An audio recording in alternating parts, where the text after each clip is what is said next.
राधे राधे दोस्तों, कैसे हैं आप सब लोग। आई होप आप सभी लोग बहुत अच्छे हैं। फ्रेंड्स, कजरी तीज की आप सभी को ढेर सारी शुभकामनाएं। तो फ्रेंड्स, आज मैं आपके साथ शेयर करने वाली हूँ कजरी तीज की दो ऐसी पौराणिक कथाएं जो हमें इस व्रत कथा में सुननी चाहिए। तो चलिए फ्रेंड्स, वीडियो स्टार्ट करते हैं और सुनाती हूँ आपको वो वाली कथा जो हमें इस व्रत में कहनी चाहिए। पौराणिक कथा के अनुसार फ्रेंड्स, एक गाँव में एक ब्राह्मण और ब्राह्मणी रहते थे जो गरीब थे।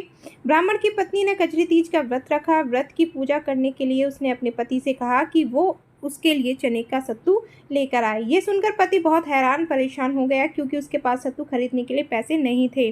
बहुत देर सोचने के बाद उसने चोरी करने का विचार किया। रात का समय था और ब्राह्मण ने चोरी करने निकल गया। वो एक साहूकार की दुकान पर में पहुंचा। चोरी करने के बाद जैसे ही बाहर निकला, साहूकार की नींद खुल गई और उसने ब्राह्मण को पकड़ लिया। उधर चांद निकल गया था। ब्राह्मण की पत्नी बेसब्री से अपने पति का इंतजार कर रही थी। जब ब्राह्मण पकड़ा गया तो उसने साहूकार से बहुत माफ़ी मांगी और कहा कि वो चोर नहीं है, मजबूरी की वजह से वह उसे चोरी करनी पड़ी।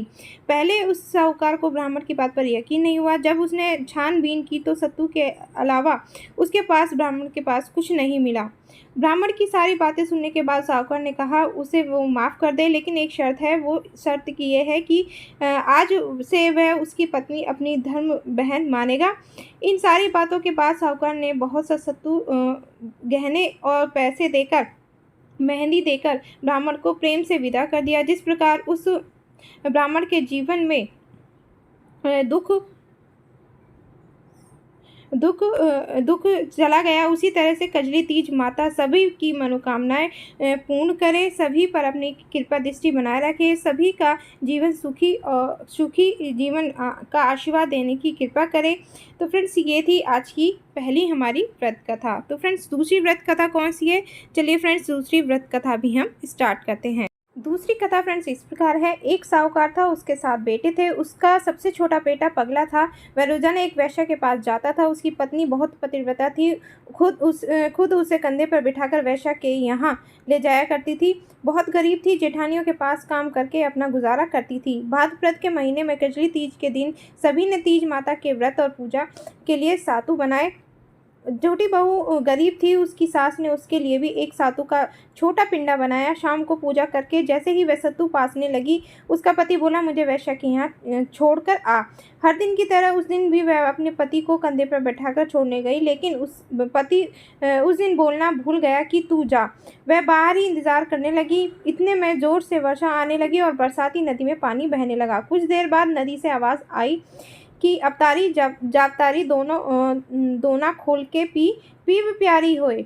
आवाज़ सुनकर उसने नदी की तरफ देखा तो दूध का दोना नदी में तैरता हुआ आता दिखाई दिया। उसने दोना उठाया और 7 बार उसे पीकर दीने के 4 टुकड़े किए और चारों दिशाओं में फेंक दिए। उधर तीज माता की कृपा से उस वेश्या ने अपना सारा धन उसके पति को वापस देकर सदा के लिए वहां से चली गई। पति ने सारा धन लेकर घर आकर पत्नी को आवाज़ दी, दरवाज़ा खोल। उसकी पत्नी ने कहा मैं दरवाज़ा नहीं खोलूंगी।